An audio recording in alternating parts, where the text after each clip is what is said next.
کیا کبھی ایسا ہوا ہے کہ آپ لوگوں کے درمیان بیٹھے ہوں، ہر طرف شور اور ہنسی ہو، مگر پھر بھی دل عجیب سی اداسی محسوس کرے؟ انسان کے پاس سب کچھ ہو مگر اندر سے وہ خالی لگے۔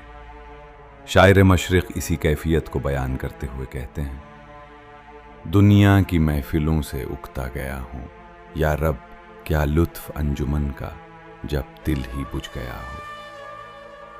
کبھی کبھی انسان دنیا کے شور میں خود کو کھو دیتا ہے، وہ لوگوں کو خوش کرنے میں، دنیا کے پیچھے بھاگنے میں اپنے دل کا سکون بھول جاتا ہے۔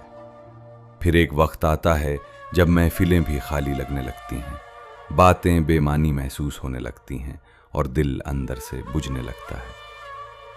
اصل سکون دنیا کی محفلوں میں نہیں بلکہ اللہ کے قریب ہونے میں ہے۔ دنیا وقتی خوشی دے سکتی ہے مگر دل کا سکون نہیں دے سکتی، اسی لیے بعض لوگ ہجوم میں بھی تنہا ہوتے ہیں۔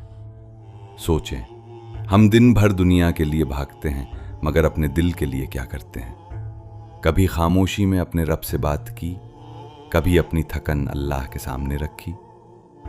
جب دل اللہ سے دور ہو جائے تو دنیا کی ہر محفل بھی خالی لگتی ہے، لیکن جب انسان اپنے رب سے جڑ جائے تو تنہائی بھی سکون بن جاتی ہے، کیونکہ دل کی اصل روشنی دنیا سے نہیں، اللہ کی یاد سے آتی ہے۔